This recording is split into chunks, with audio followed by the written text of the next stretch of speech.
l'expérience analytique, il y a le transfert. Comment, en tant qu'analyste, vivez-vous cela? En tant que quoi? En tant qu'analyste. Oui. En tant qu'analyste, j'en ai l'expérience. Elle est toujours, même, j'ai pu le constater pour les analystes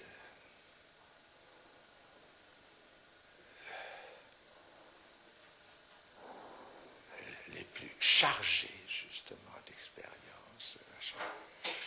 À chaque fois, une surprise nouvelle, et je ne peux même pas ici témoigner de ceux qui m'en ont fait l'aveu. Je ne vois pas pourquoi je les mettrais en avant quand moi-même, c'est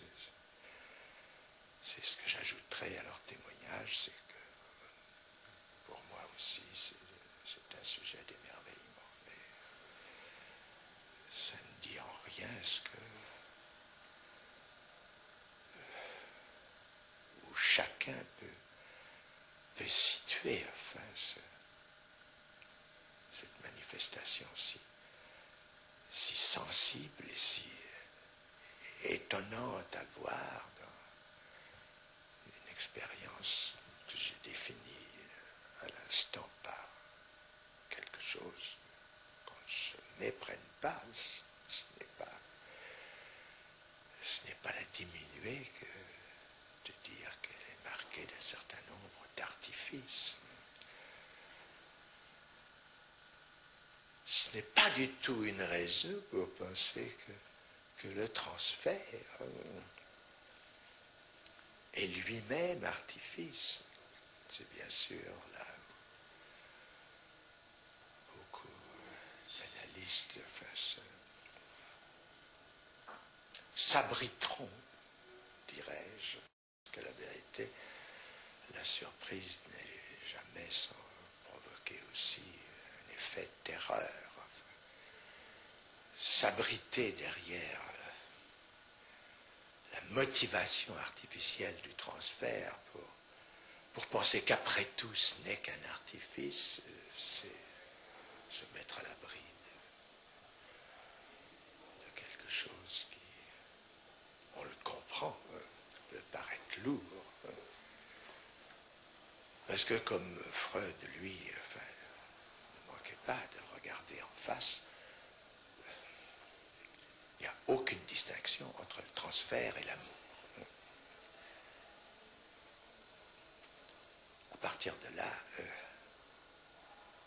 commence la question. Comment, en effet, une situation d'artifice peut-elle déterminer un ordre de sentiments qui paraît un ordre aussi élevé dans l'ordre naturel que l'amour, je dois ajouter, car le transfert n'a pas que cette forme, il a aussi celui de la haine. Mais si l'analyse a démontré quelque chose, c'est le profond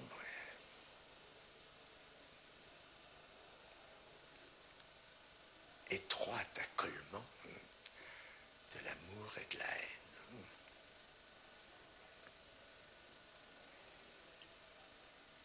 J'ai, je crois, le premier essayé de ce transfert d'une façon qui motive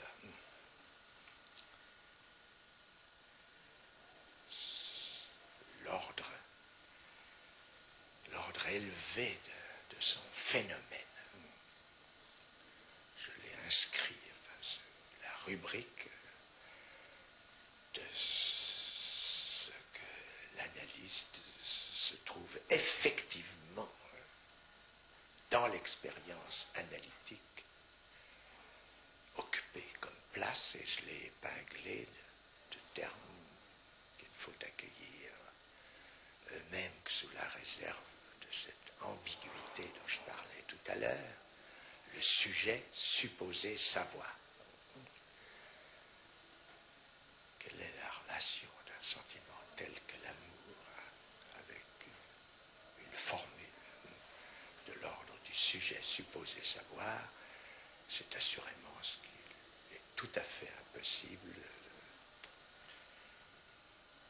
non seulement d'expliquer, mais même seulement de faire sentir dans un aussi court entretien. C'est près du Panthéon que Jacques Lacan émigre de Sainte-Anne. L'École normale supérieure l'accueille, Althusser l'aime. La lecture que Lacan a faite de Freud le guide pour celle qu'il fait de Marx. Le renom de la grande école donne du prestige au séminaire que Jacques Lacan tiendra pendant 5 ans. À l'École normale supérieure, l'esprit règne, Lacan y introduit le corps. L'auditoire est toujours comble. Au départ, il semblait chercher sa pensée. Il demandait qu'on lui pose une question. Le silence régnait. Puis, la parole prenait son envol. On vivait des minutes prodigieuses avec le sentiment d'avoir participé à quelque chose d'unique. En 1969, la faculté de droit héberge ce nomade qu'aucune instance universitaire ne reconnaît. L'esprit de 68 a marqué le monde intellectuel. Le tout Paris se bouscule. Lors des séminaires, la séduction de Jacques Lacan opère. On est pour ou contre, toujours avec passion, mais aussi avec respect. Philippe Solers. Une salle où Lacan parle ressemble vite à une assemblée de dormeurs. Comme ils ont fini par se rendre compte qu'ils n'entendaient rien, ils amènent leur magnétophone. Les micros pendent aux haut-parleurs comme les béquilles. Ils espèrent que leur tympan un jour s'ouvrira.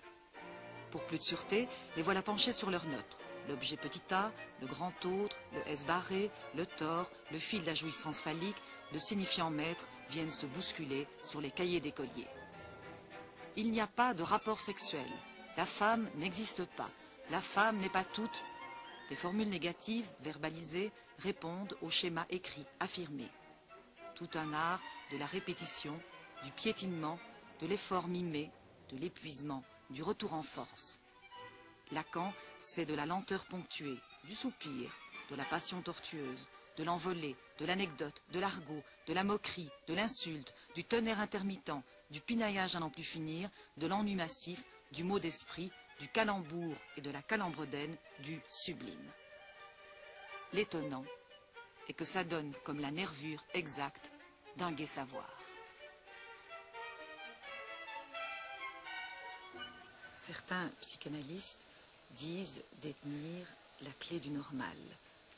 N'est-ce pas dangereux? Oui, enfin, c'est une opinion, enfin, à la vérité tout à fait déplacée. Enfin, aucun analyste ne devrait, je ne dis pas. 3. Alors, non, ne recommencez pas toute l'affaire. Moi, j'étais à aucun analyste. Allez, passons à moi. Allez. Aucun analyste ne peut s'autoriser sous aucun angle à parler du normal, de l'anormal non plus d'ailleurs. L'analyste en présence d'une demande d'analyse a à savoir s'il pense que cette demande a forme propice à ce que le procès analytique s'engage, c'est le cas de le dire, enfin, cordonnier pas au-delà de la semelle, au nom de quoi l'analyste parlerait-il d'une norme quelconque, sinon, permettez-moi la plaisanterie, d'une mal-norme, d'une norme mâle.